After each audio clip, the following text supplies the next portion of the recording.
preparing for 2023 funding. I am Esperanza Perez, the Region 9 School Bus Lead. Thank you all for being here today. This webinar is being recorded and will be shared on our West Coast Collaborative website, along with a copy of the slides. So before we begin, a few housekeeping items. So we're using Zoom, and once again, the webinar will be recorded. All attendees are in listen-only mode. Audio is available through your computer, speakers, or by phone. If you have any technical difficulties, please email Gabby. Her email is located on the screen, or you can send her a chat. Captions are available by clicking the Show Captions icon in your Zoom toolbar. Just a note that the captions are automatically generated in real time as the speakers are talking, so it will not be 100% accurate. If you have any questions throughout the webinar, please submit them to the chat to Victoria Robbins. They will be answered at the end of the presentation. And I'm going to leave this up for a little bit in case anybody needs to jot down Gabby's email or if they need to enable the live captions.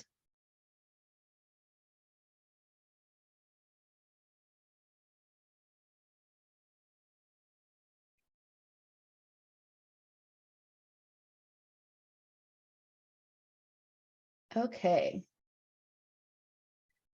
So here we have the agenda for today's webinar. We'll provide a quick overview of the Clean School Bus Program and future funding opportunities. And the bulk of this presentation will be on the competitive process, applying for grants in general, so knowing sam.gov, grants.gov, and the contents of a funding announcement. So an overview of the Bipartisan Infrastructure Law's Clean School Bus Program. Under the Bipartisan Infrastructure Law, EPA provides $5 billion over 5 years for the replacement of existing school buses with clean and zero-emission school buses. School bus upgrades funded under this funding program will result in cleaner air on the bus, in the loading areas, and in the communities in which they operate. The first round of funding opportunities under the Clean School Bus Program was the 2022 Clean School Bus rebates, and we expect more funding opportunities this year, which we will talk about later. So who is eligible for this funding? Eligible applicants are in 4 categories. So we have state and local governmental entities responsible for providing bus service to 1 or more public school systems, or 2, the purchase of school buses. Nonprofit school transportation associations, Indian tribes, tribal organizations, or tribally controlled schools, and eligible contractors. I'd like to note that the FY23 Omnibus funding bill included amendments to the Clean School Bus Program that will impact the list of eligible applicants in future rounds of funding. Additional information will be available when those rounds of funding are announced. So the first round of funding was the 2022 Clean School Bus rebates. We received nearly $4 billion in applications for over 12,000 buses. More than 90% of the requests were for electric buses, and these awards were announced in October of last year. Selectees are currently working on their rebates. Now for this year, 2023, EPA intends to make another $1 billion available. As most of you have heard by now, we anticipate having 2 funding opportunities, the first being a grant competition and then a rebate program. The grant is still under development, but is expected to be released later this spring. And the rebate is expected to be released later in the year, most likely around the fall. While we may not know the specifics of the Clean School Bus grant, you can start to prepare for this year's funding opportunities by learning about the grants and the competitive process. This will be the bulk of our webinar today.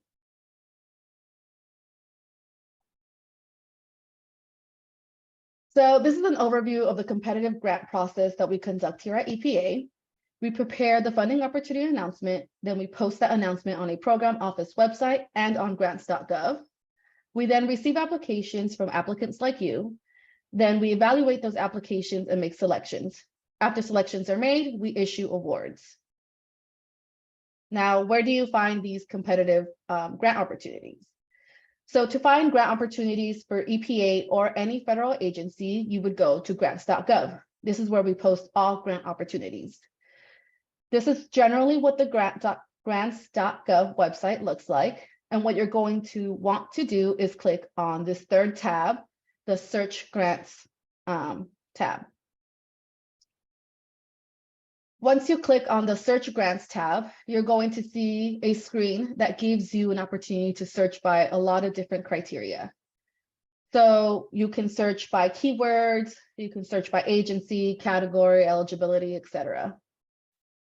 Once you find an announcement that you think is interesting, you're going to click the funding opportunity number, which is highlighted in blue, and that will take you to the synopsis page. You'll find that the synopsis has of each funding opportunity includes some really important information that gives you an overview of what the opportunity includes, like funding amounts, eligible entities, submission deadlines, and more. Now, before you actually apply for a grant, you have to have an active sam.gov registration and a grants.gov registration. So this is something that's very important that we want to highlight. First off, if you want to apply for an EPA grant opportunity or any federal grant opportunity, you need an active sam.gov registration. When you register on SAM, you will be assigned a unique entity ID or UEI. Now, the important item here is that sam.gov allows you to do a type of account where you only get a UEI without the full SAM registration. Now, if you are not interested in applying directly for awards, then a sam.gov registration is not needed. You only need a UEI. However, if you plan to apply for funding at EPA or any federal agency and directly receive funds, you will need a full sam.gov registration. Having just a UEI is not enough. There are some links on this page that give you more information, but sam.gov has a pretty comprehensive list of instructions and a checklist for registering properly in sam.gov. Another very important piece of registering in sam.gov is identifying your eBiz point of contact, both name and email address. You will need to have that done before you can move forward on your grants.gov registration. So if you go through a registration on SAM, but it doesn't require you to submit an eBiz point of contact, then that is a sign that some part of the process hasn't been completed, and you should double check the checklist to make sure everything is done. Something to be aware of is that sam.gov utilizes login.gov. Login.gov is a free, secure sign-in service that is supposed to make it easier to sign into all various federal government websites. So you can use the same username and password to access any agency that partners with login.gov. This streamlines the process and eliminates the need to remember multiple username and passwords. So if you see login.gov, that's what that's about. Now, let's say you completed your sam.gov registration and have identified your eBiz point of contact. The next step is to register in grants.gov. There are a lot of instructions on grants on how to do this. On the slide here, there is a link to a video, but there are also pages that describe the process and what you need to do. Once you have a grants.gov account, you can add profiles to associate with the applicant organization, and that gets explained more on the applicant registration page. Now, prior to being able to complete and submit a package in grants.gov, your eBiz point of contact has to authorize roles. So they need to identify members of the organization that have logins for grants.gov that can do certain things for the organization or on behalf of the organization. Once those roles, one of those roles that's very important is the AOR role, the authorized organizational representative. And this is the person that can actually click the submit button. So if you're working on a grant application and you have everything done, but the submit button isn't working for you, it's not there, or it's grayed out, it's probably because you are not the AOR representative.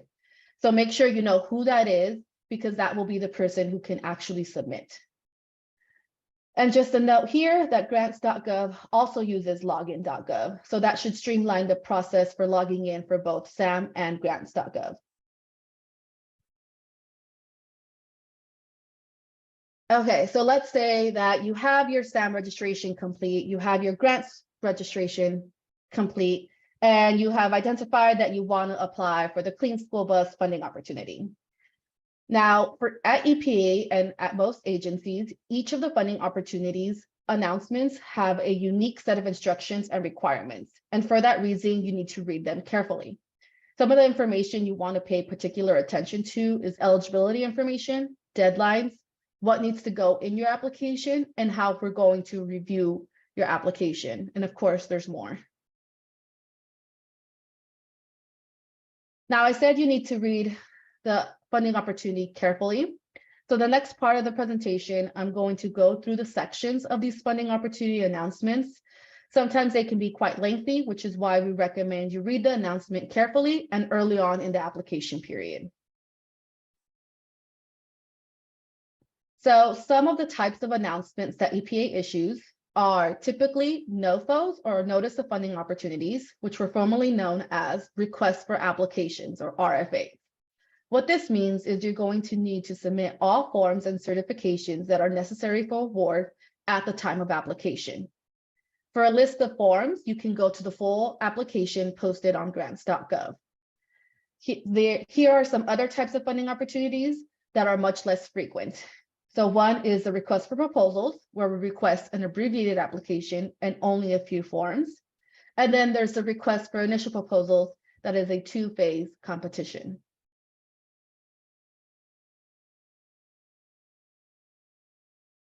Okay, so the actual contents of the announcements are based on Appendix 1 to 2 CFR 200.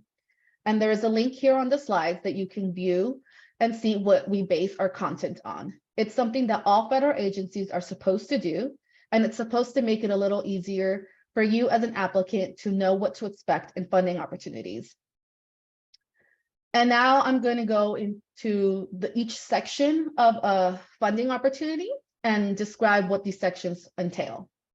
So in section 1, this is where you're going to find all the information about the program that's competing it. It's going to describe the types of projects and what your application needs to address.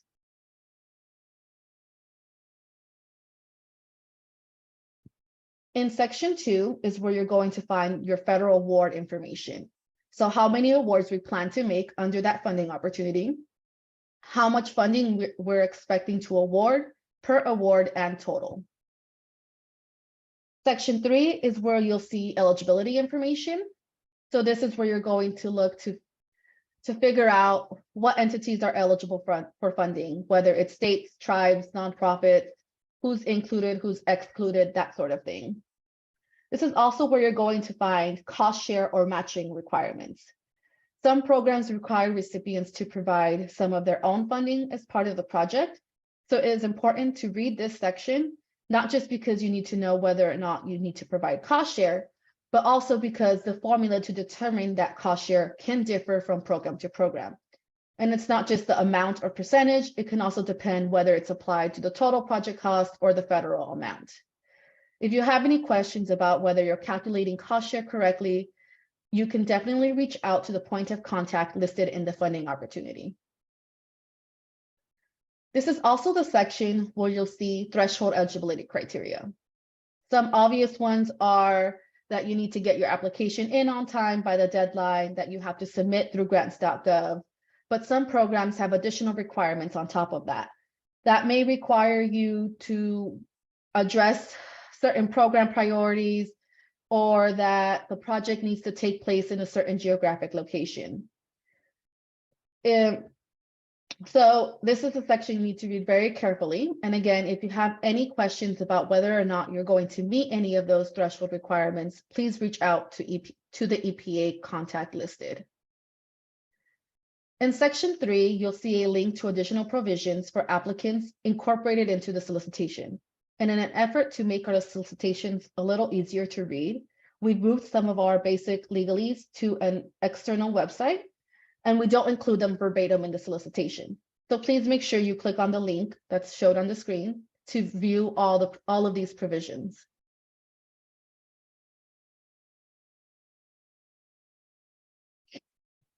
In section 4 is where you're going to find details about your application and submission information, and instructions on how to submit and what's expected to be submitted. So your content and form of application. When you're preparing your application, you want to make sure to review section 1 so that you know what type of project you're supposed to be including. Section 3 to make sure you're addressing any threshold criteria. And section 5 to make sure you're addressing all the evaluation criteria. This section 4 will also lay out what we expect you to put in the solicitation, but often it's going to refer back to sections 1, 3, and 5. So make sure you're familiar with those sections when you're preparing your proposal. Your submission method, as I've mentioned before, must be through grants.gov, and that's for all initial applications. If for some reason down the road you need to submit a revised one or after you've been selected, you'll likely do that outside of grants.gov, but your initial application must go through grants.gov. Section 4 also lists submission dates and times, the deadlines that you must submit your application by. The open period is typically at least 45 calendar days. That's the minimum we usually have at EPA, although some programs may have application periods that are longer. We want to make sure that you pay attention to any deadlines. The deadline to submit is obviously an important one, but there are often other deadlines. There might be a deadline to submit questions, for example. It is very important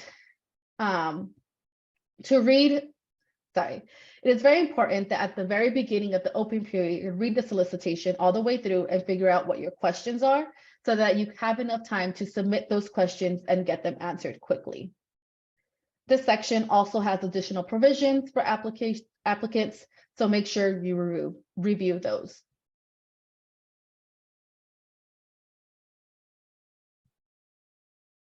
Section 5 is where EPA discusses the application review information. A big piece of this is the ranking criteria. These are the criteria that we will use to evaluate all applications under that funding opportunity. We will only use those criteria. There are no undisclosed criteria, so it is fully transparent. We expect you to address the ranking criteria in the applications, and some of the criteria will be assessing your programmatic capability, your past performance under prior grants, if you have any, environmental results, which include your plans for measuring progress towards achieving the outputs and outcomes that you outline in your proposal, the timely expenditure of grant funds, or your plan to ensure a timely expenditure of grant funds. We'll look at budget and leveraging in some cases. Just to note, not all programs evaluate leveraging.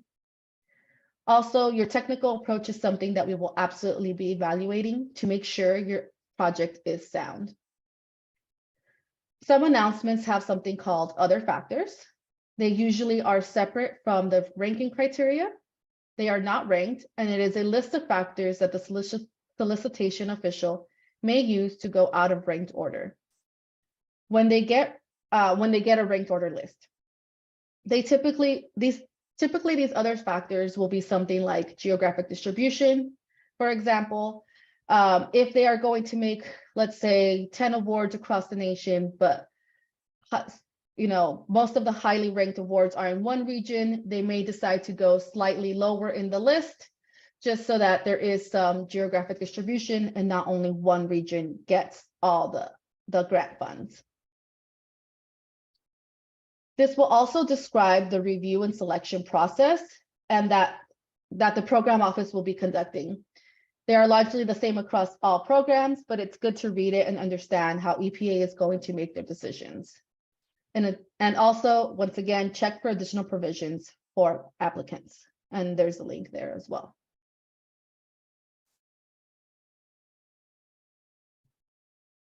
Section 6 is more of a post-award, post-selection part of the funding opportunity or funding announcement. This is where the award notices that will be made will be described. This is also where reporting requirements will be discussed. If there are quality assurance expectations, so if you're going to be doing any data collection, for example, there will be a requirement to have either a quality management plan or a quality assurance program plan. And while you won't necessarily need to address these in your proposal, it is something that you should be aware of so that you know if you are selected that it is expected of you. This is also where you'll find the dispute resolution process and debriefing information. If you are not selected, you will have the opportunity to request a debriefing, and you have to do it within a certain time frame. So it is important to be familiar with our process as far as debriefings and disputes go. This is where the bulk of those provisions are in Section 6. It's good to be familiar with them. And of course, if you have any questions about any clauses when you're reading the solicitation, make sure you reach out to the point of contact listed.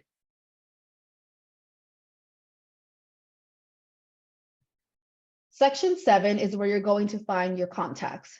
This is a very important section. The EPA point of contact listed in Section 7 are the best people to ask questions about that particular funding opportunity, especially eligibility questions. We want you to ask those questions early on because we want to be able to answer them so that you know whether or not your proposal, you should continue with your proposal plan. Section 8 is reserved for other information. It's an optional section. Sometimes you'll see links to background information included here, or maybe additional information about developing quality assurance plans, that sort of thing. Often opportunities will not have a Section 8, so don't be alarmed if it's missing.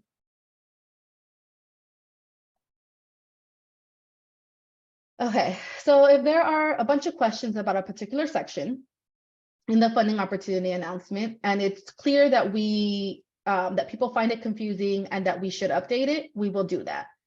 So if we modify an announcement and it includes clarification of requirements, or maybe sometimes we extend the funding opportunity announcement, we will post that on grants.gov.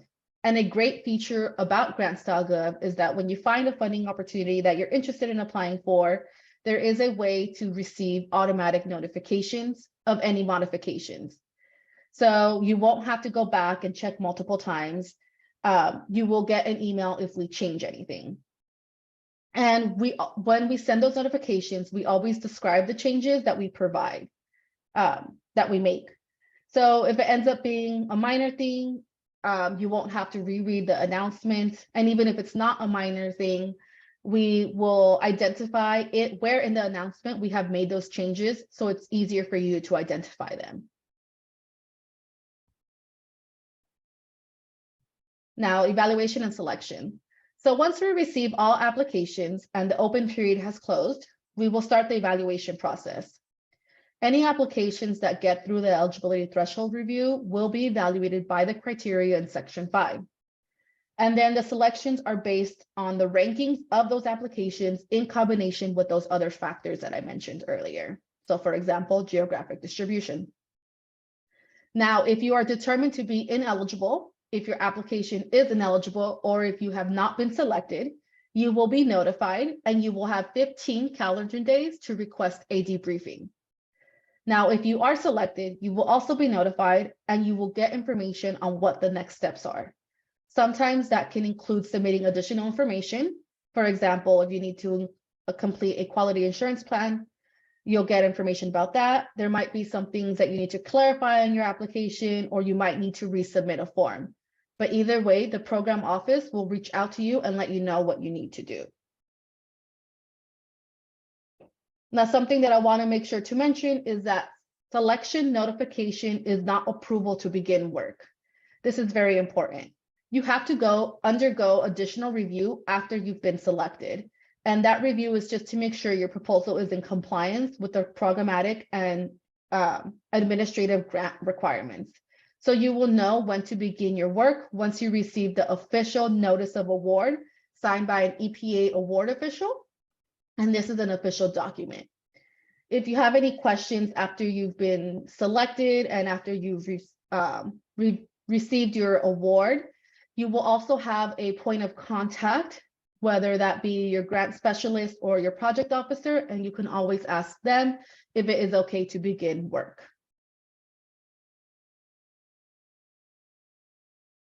Okay, so I mentioned several times now to reach out to the points of contact listed or your points of contact, your TLs and POs. So now to keep in mind, Now, to keep the integrity of our competition, we do have rules about how we communicate with potential applicants.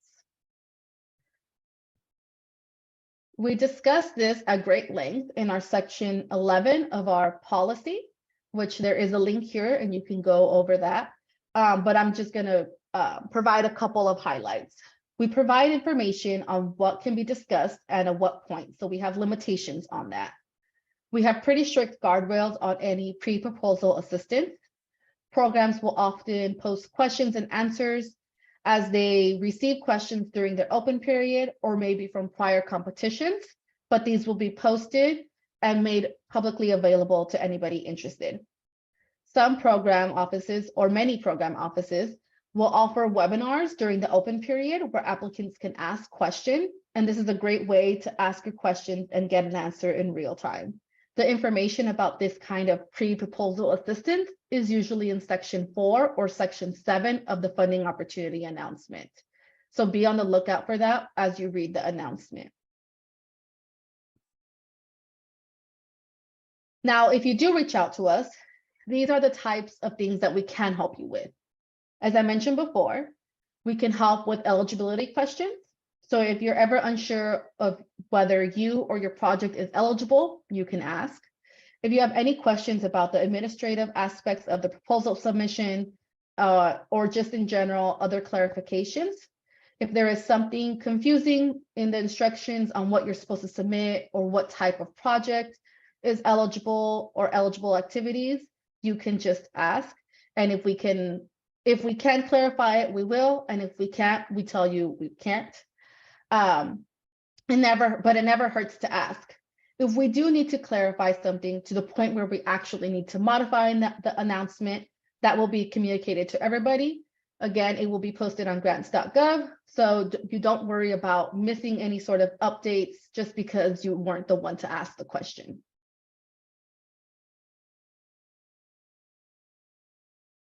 Okay, and now the things that we cannot do.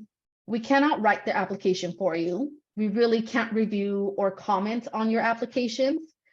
We also can't provide any additional information that is not in the solicitation already, but in particular about how we're going to evaluate applications, but in general, we just can't provide any additional information. If we need to clarify something, like I mentioned before, and it provides additional information, we're going to update the solicitation to make sure that everybody has that additional information. And just in general, we can't provide a competitive edge to any applicant. It's very important at EPA that we have integrity in our competitions and that everybody knows that they are being treated equitably and fairly. And so part of that is to make sure we're not giving any help to any one applicant over another.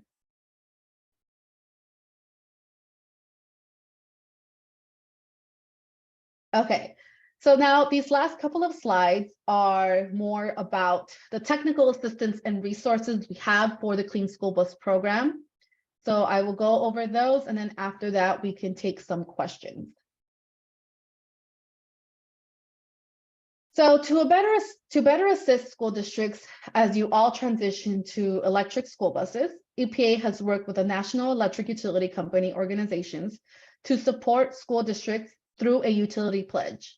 This utility pledge includes facilitating communication between electric providers and school districts, providing technical support and assistance, and increasing funding and development. Here we have a link to where you can get more information on this utility pledge. Typically, if you are having a hard time trying to get a hold of your utility, you can reach out to your EPA regional contact for the Clean School Bus program, and they can help facilitate that communication. EPA has also partnered with the Joint Office of Energy and Transportation to provide resources on various technical information.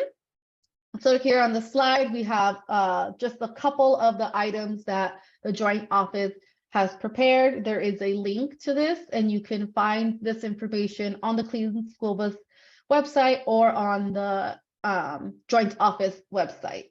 So anything from conducting route analysis to analyzing energy needs, that sort of information.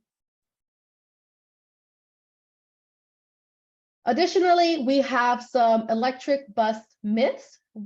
During our outreach from last year and this year, we have noticed that there are several school districts that have heard a couple of myths about electric school buses. So we have this little table here that has 4 common myths that we've heard that I will go through. And there is also links at the bottom of each so that you can go to that source and read more about that specific myth. So the first one is that electric school buses can't operate in hilly terrain. So electric buses may need to use more energy than a conventional bus while traveling uphill, but regenerative braking while traveling downhill can capture extra energy to extend the electric bus's range. And there's more information about that if you're interested to learn more. And you can also contact the Joint Office to learn more about this sort of topic. The next myth is that initially the high cost of electric buses will never be recuperated. The fact is, while the purchase price of an EV bus may be higher, EV bus usually ends up costing a fleet less over the lifetime of the bus. EV buses usually make up for their high purchase price within 13 years of operation and save over $31,000 over the life of the bus compared to a conventional diesel bus. And again, there is a link at the bottom to see if you are interested in more information. The third myth is that EV buses don't have enough range to cover a full school bus route. The fact is most EV buses on the market have a range of about 100 miles, while most, which is more than enough for most school districts. Type C EV buses have a range up to 210 miles. And of course, if needed, most school districts can have their buses charged midday. And again, for more information, there's a link at the bottom and you can go ahead and read more. And the last myth we have is that EV buses don't work properly in cold climate. So EV buses are still operational in cold climate, but will use more energy to operate heaters, which can reduce the range. A school district in Utah found that their winter conditions caused their EV range to drop around 18%, but that 16% of the additional range was gained through regenerative braking. So again, there's a link at the bottom where you can find more information on that. Okay, and here we just have a quick table, or I should say not table, flow chart about the steps in school bus electrification or school bus fleet electrification. It's a very simplified version, just kind of to get you an idea of how the process goes.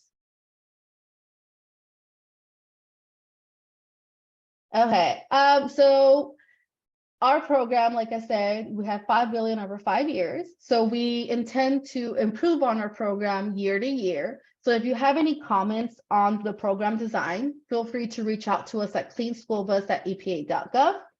If you are interested in receiving updates on the Clean School Bus program, you can sign up for the listserv at epa.gov/cleanschoolbus. And for any sort of technical assistance, maybe you need help trying to figure out what type of bus you want, maybe on route analysis, any sort of technical assistance, you can contact the Joint Office of Energy and Transportation at cleanschoolbus.ta@nrel.gov. And here is my contact information. I am, again, the Region 9 school bus lead. Each region should have their own school bus team. If you do not know who that contact is, you can feel free to message me, and then I will put you in touch with whoever your regional point of contact is. Now, before we go to some questions and answers, I'm going to hand it over to Lauren to talk about two other funding opportunities that aren't EPA opportunities, but that may be of interest to all of you. Hello, if you'd like to go ahead to the next slide, please. So first, we have a California-specific opportunity. The California Electric Commission anticipates opening a solicitation for projects that enable managed and bidirectional charging for school buses and other related infrastructure. So if a school is interested in potentially using their buses as a backup during times of reduced energy or things like that, we would definitely encourage you to look into this program. They are having a pre-application workshop for phase 1 of this program on Tuesday, April 25th from 10 to 12 p.m. And you can learn more information on their website. And then we have one more opportunity to show you. So the Federal Highway Administration has $2.5 billion through the bipartisan infrastructure law over 5 years for applicants, including states, territories, cities, counties, local governments, state universities, and tribes for charging and fueling infrastructure, and this is a discretionary grant program. The first round of funding will be supporting the deployment of publicly accessible EV charging, as well as hydrogen, propane, and natural gas fueling infrastructure along designated alternative fuel corridors. And this includes downtown areas, local neighborhoods, and they have a particular focus on underserved and disadvantaged communities. An individual school district wouldn't be eligible to apply for this program themselves, but it may be of interest for schools to work with their local governments or other entities to look into developing or helping develop one of these charging opportunities. And their first round of funding is going to be $700 million nationally, with up to $500,000 per award. The application is already open and it closes at 8:59 p.m. Pacific time on May 30th. So if you are interested, we would definitely encourage you to go ahead and look into that now and get in communication with eligible entities, because that application is relatively closes relatively soon. Okay, thank you, Lauren. Okay, so now we are going to go ahead and open it up for questions. Victoria, if you could, if there's any questions in the chat. Hey, thank you. Just a reminder, any questions can be submitted to me in a direct message in the chat. We have one. Will the slides and recording of the webinar be posted on the CSB website? Yes, yes. So this is a region, we're part of the Region 19, so we're going to post it on our West Coast Collaborative website, but also on the headquarters EPA Clean School Bus website. You should be able to find it there as well. Okay, great. Thank you. Any additional questions?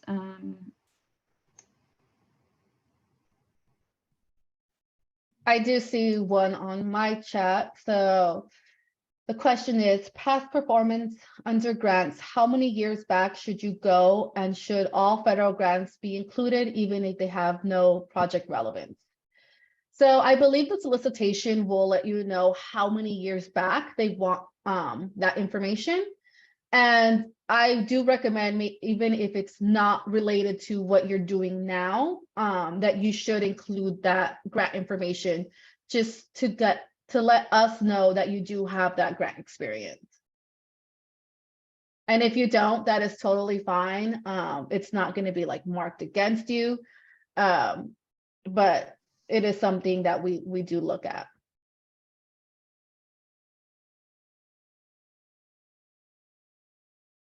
Okay, I have another. Will the bidirectional charging grants be available for other states in the near future? Lauren, I believe that's the one you shared, right? Yes, I believe so. Each state has their own. I'm sorry, I closed my. I wasn't on camera. So states have their own grant funding opportunities, and we definitely would encourage you to look at a state's individual website to see what they have open. There is also information available from the joint office. One of the resources they offer is information on some of the other funding programs that are open. Additionally, I would encourage you, if you have local entities like a air district or even your utility, to reach out to them, because there are kind of a wide range of opportunities for funding and support from those different entities. But it really does depend a little bit state to state. Thanks, Lauren. I don't have any additional questions on my end. I do see a question here. It says, will you do a Zoom physically showing the process from start to finish like last year? I am not sure which you're referring to, but I do know that EPA headquarters will have their own webinars once the competition opens, informational webinars. So there's always that. And you're talking about a Region 9 specific webinar that we did last year, those are posted on our West Coast Collaborative site, so you can always find those there.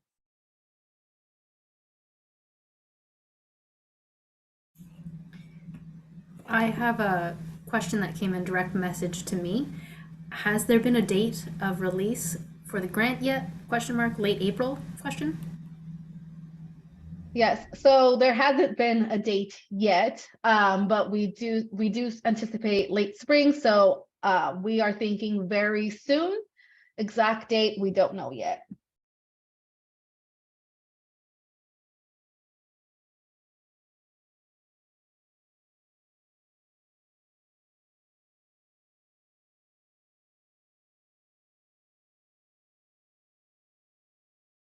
I do have another question here. Who can apply for a school district? So school districts can partner with, a nonprofit transportation association, an eligible contractor, an OEM, for them to apply on their behalf, or the school districts can apply themselves. For specifics, again, refer to the NOFO once it's out, but generally that's how it was for the last rebate program.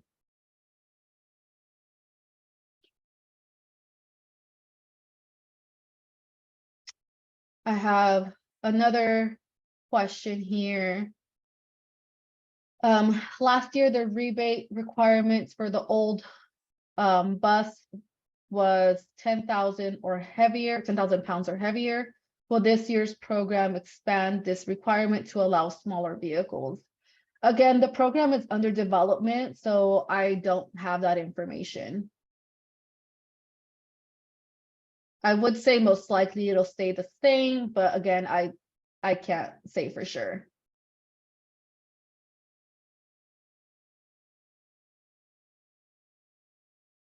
I have another question here. Is there a limit on what percentage of funds can go to any one state? The same as round one. So yes, most likely that will still apply because that is in the statute. The statute specifically says that, I think the wording is no one state should receive more than 10% of the funds. So that's in the statute, and we really don't have much flexibility on that.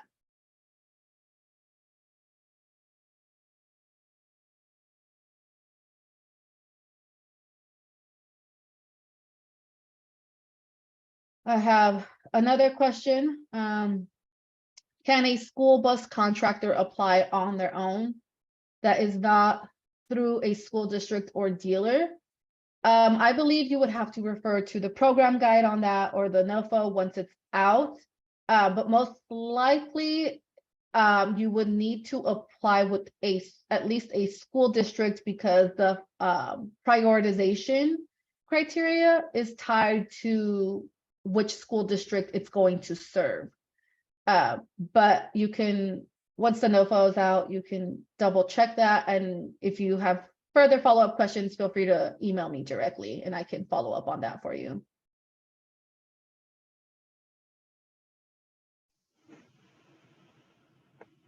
I have a question. Mhm. I've heard from school districts that they did not receive last year's EPA award, that they don't plan on pursuing electric school buses without the EPA rebate. What other tools outside 100% and 2/3 rebates do you see helping school districts acquire electric school buses? So outside of EPA funding, as I'm assuming what that means, right? So, oh, sorry, go ahead, Victoria. I believe so. It specifies without EPA. Yeah, so there's, I mean, it depends what state you're in. California in particular has a lot of other funding sources. There's HVIP and Carl Moyer, but it really depends where you're located and whether there is other state funds. There's also some utilities that have programs for school districts that are interested in switching over to electric vehicles, and they will provide assistance with the infrastructure cost. So it really just depends on your location and what's available in your area.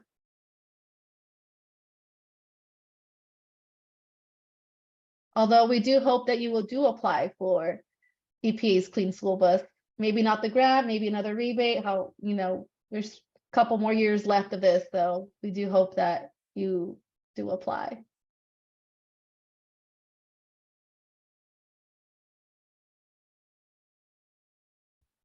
I have another question here. Will applicants for the 2022 grant program roll over, or do new applications need to be submitted? So these are separate competitions. So a new application will need to be submitted. The first one was a rebate. This is a grant. So obviously they're two different competitions. For the 2023 rebate, there may be a way to kind of transfer over the information from your previous application, although that's not a for sure yet. But in general, you would have to reapply because they are separate competitions.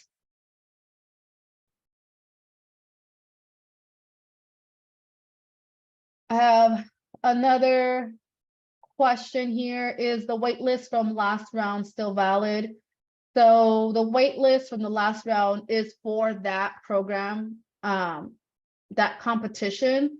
So as folks, if school districts drop out from the rebate, we can still, I believe, we can still go down the list. I don't know if there's some sort of limitation on that, but it won't apply for the next round of funding.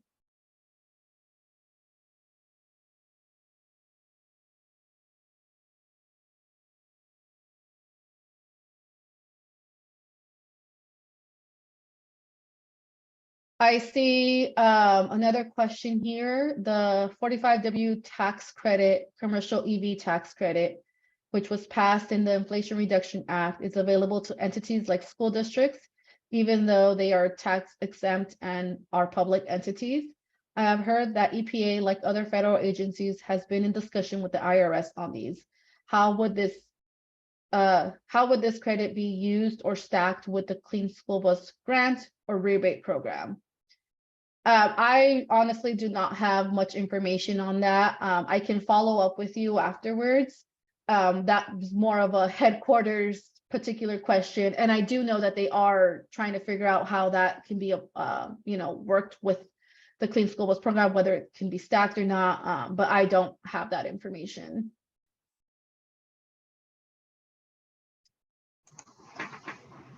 I received another question. Mhm. Is there any additional information about the eligible applicants that changed from last year? No, so the eligible applicants, those 4 categories are essentially the same. I believe what was brought up in the omnibus was in reference to eligible contractors. So the school districts, the nonprofit school transportation associations, and the tribes, that should not affect them. What would be affected is the eligible contractors, and I don't know the specifics, but I think it's supposed to expand it so that there's more flexibility in them being able to apply directly. But don't quote me on that.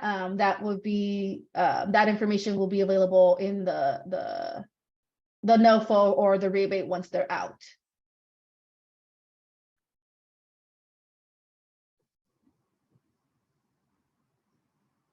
I have another question here.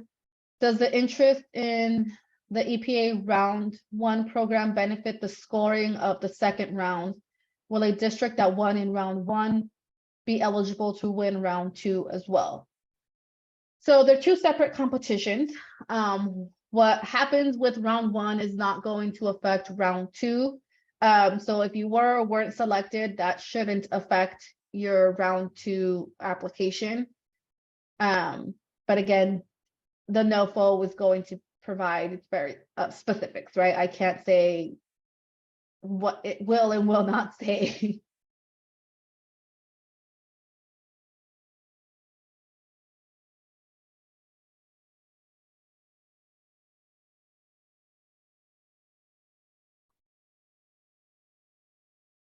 I have another question here. Will there be a list of priority districts for this round? Yes, there should be another list of priority districts, just like the last round.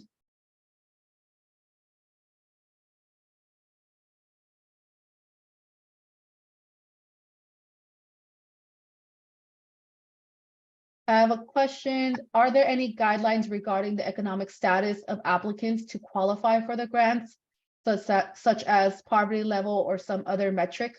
For them to be eligible to apply, as long as you meet one of those 4 criteria, you should be eligible to apply.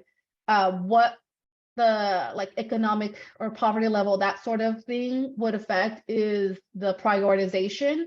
And so for the 2022 rebates, the prioritizations were high need, low income, tribal school districts, rural school districts. I feel like I'm missing one. So that's where that can be relevant, and that will be outlined in the program guide or the funding opportunity.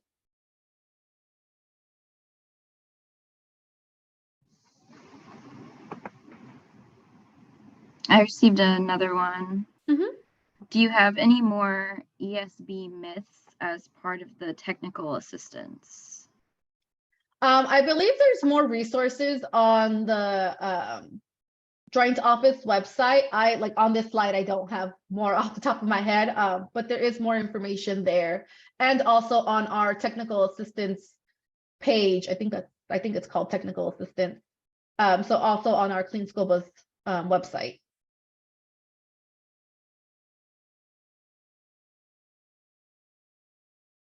I have another question. How will the FY23 total funding be divided between the grant and the rebate? What will be the share, 50 and 50%? I still don't know that yet. I can't say. Once we know what the NOFO has, how much is being made available, then we'll know what the split is. But as of right now, I don't have that information.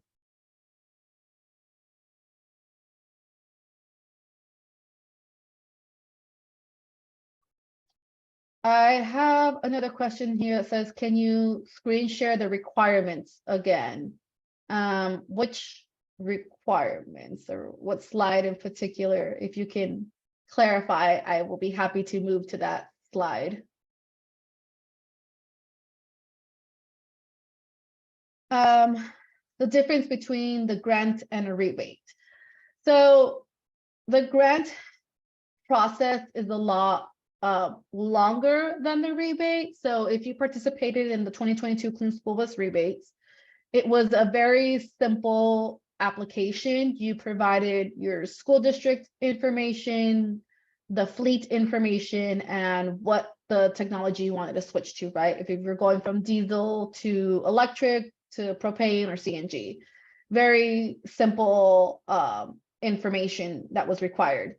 For the grant application, it's a full grant. Usually grants are about, the proposal is about 15 pages. There's usually a page limit.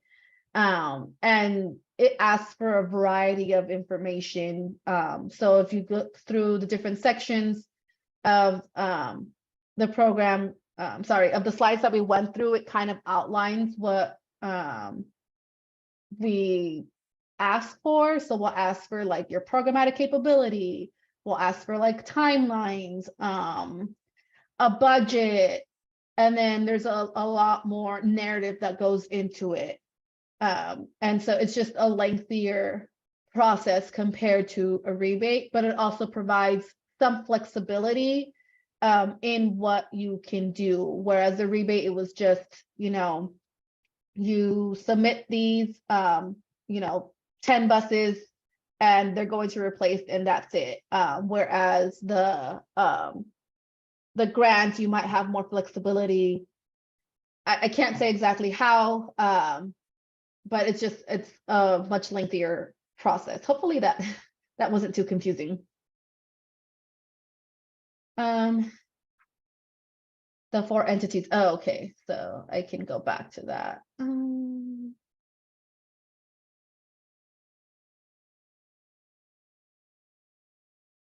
It's at the beginning. There we go. These are the eligible applicants.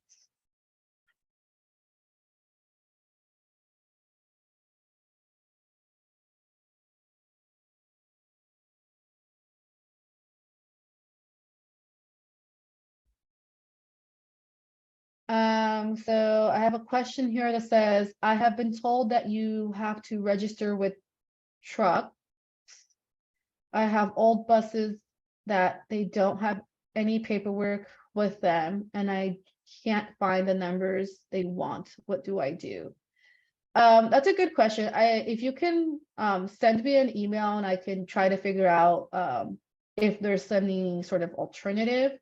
I know that for the rebates and for like the DERA grants, typically we do require like VIN numbers, engine numbers, or engine family names, that sort of information. But if you can send me an email and I can follow up with you.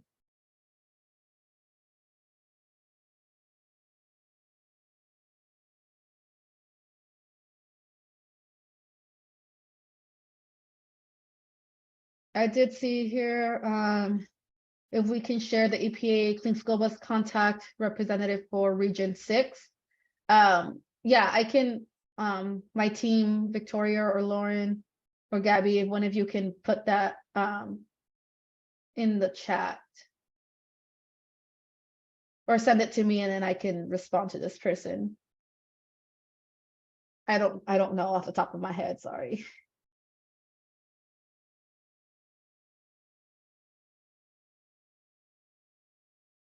Any other questions? I don't see any other ones in mine. I'm just gonna go through, make sure I didn't miss any.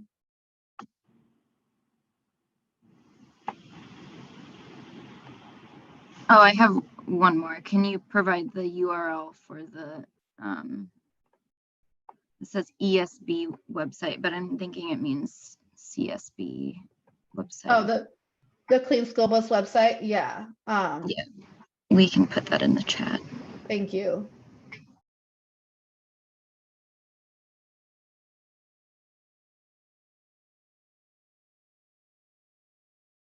Let's see, just double checking I didn't miss any.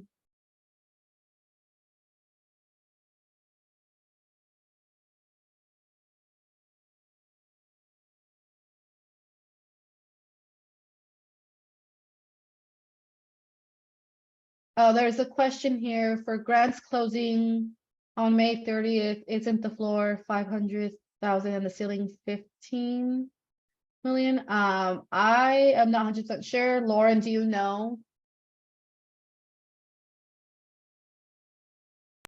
I'm afraid I don't know off the top of my head. I would encourage folks to look directly at their program website for the details of that funding opportunity. Yeah, it's not our funding opportunity, so we're not exactly 100% familiar with it. Sorry about that.